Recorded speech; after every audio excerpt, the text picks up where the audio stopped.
Hi there. Today we're going to look at identifying angles. Now I know we've touched upon it a couple of times in the other lessons, but we're going to focus on it a bit more here. So let's have a look at the question itself. So we've got some hedges here. I mean, they've got them in nice different pattern there, nice little order. And we seem to have some angles here. Okay, and we have a bench.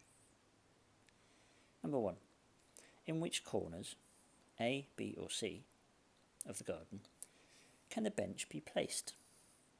And B, explain what is the same and what is different between angles A, B and C. Okay, well let's go straight over to the other side and have a look.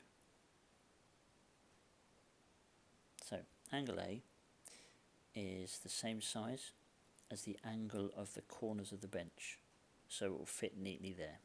So if we look at the bench, we could easily put that there because it fits nicely. Angle B is larger than the angle of the corners of the bench, so it can be placed there. So if we try and put that angle there, try and put the bench there, it can fit nicely, but there'll be a little bit of extra space as well. And angle C is smaller than the angle of the corners of the bench, so it cannot be placed there. As you can see, there's the bench, try and squeeze it in there, the angle's too small. Okay, B. What's the same and what's different about these? Let's get straight into it. Well, all of the angles measure the turn between two walls of the garden. So one wall, another wall.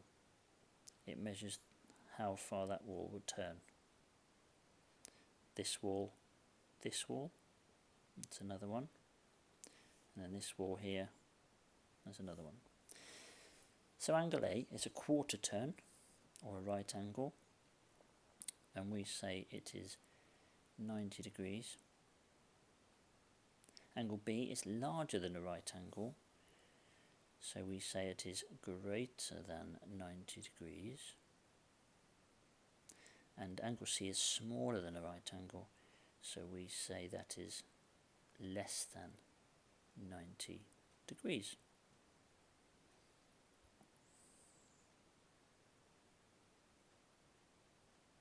And the names of these angles are obtuse. This is an obtuse angle. And this is an acute angle.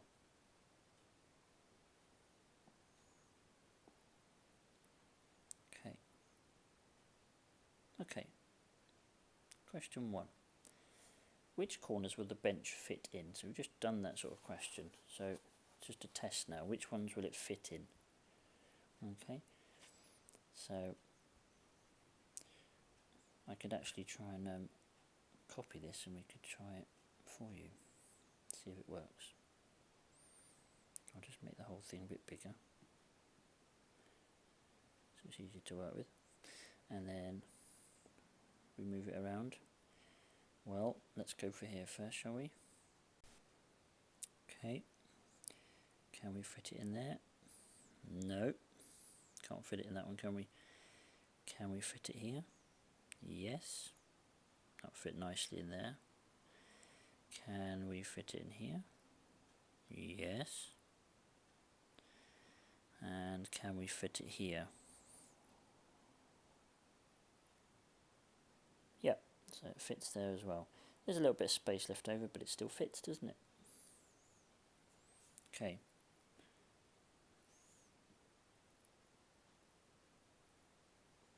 Can the bench below fit into the corner? Question 2. How and why? Okay, so maybe if I copy this bench as well. There we go. I'll be able to have a little movement around there.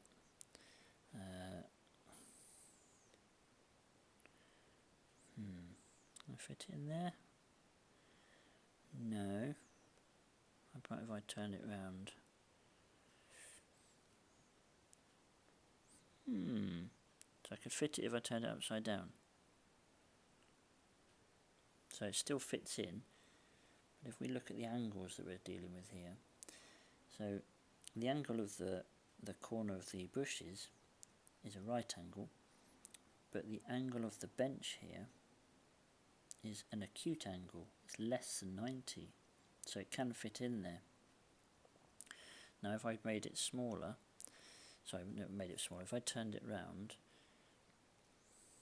the other way, that doesn't fit in there, does it?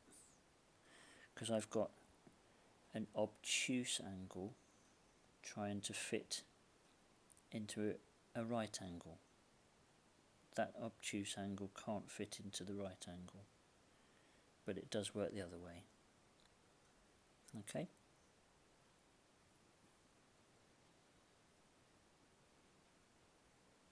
Okay, let's look at the last question here. To which numbers could the clock hand point to show an acute turn, a right angle turn, and an obtuse turn? Well, let's have a go, shall we? Let's use the red to do this. So we do an acute turn first. Now an acute turn is less than a right angle, as it says over here. So I know that a right angle, I'll do it first, a right angle here, that's a right angle, and that's a right angle, so it's got to be less than that. So this would be an acute angle, or this could be an acute angle, or this one, or this one. Okay? Now a right angle turn, which one could it be for a right angle? Well, I just said it was that one, so that's fine. And also it would be that one. And then an obtuse turn, you could probably guess it would be the others. So that's an obtuse angle, that's an obtuse angle, that's an obtuse angle, and that's an obtuse angle. This one is a straight line. So it is an obtuse angle, but it's called a straight line. Okay? Okay, last question. The clock hand has turned a right angle. What number could it have been pointing to before it turned? Okay, so the clock hand is here, and it says it's turned a right angle. Now a right angle is 90 degrees. It's a quarter turn. So if we look up here, look at the clock up here, we know that the clock, if the clock hand turned a right angle here, it would be from the 12 to the 3, and then from the 3 to the 6, and then from the 6 to the 9, and then from the 9 to the 12. So this is a right angle. Each of those is a right angle. Now if you start on the 5, have a think about what numbers, how many numbers it moved to get from one line to the, well, to make a right angle. So it went from the 12 to the 3. It went through 1, 2, 3 numbers. That made a right angle. It went through 1, 2, 3 numbers to make a right angle, and so on. So the same thing happens here. This needs to go through 1, 2, 3 to make a right angle. And again, 1, 2, 3 to make a right angle. And you've guessed it, 1, 2, 3 to make a right angle. So what number could it have been pointing to before it had turned? Now can it be all those answers? No. And it doesn't say which way it's turned round, so it's okay to go both ways. But it could have been pointing to the 2, or it could have been pointing to the 8 if it was going backwards. But the clock, it doesn't say the clock is going clockwise, it's just the way that the hand is moving. So it could be the 2, or it could be the 8.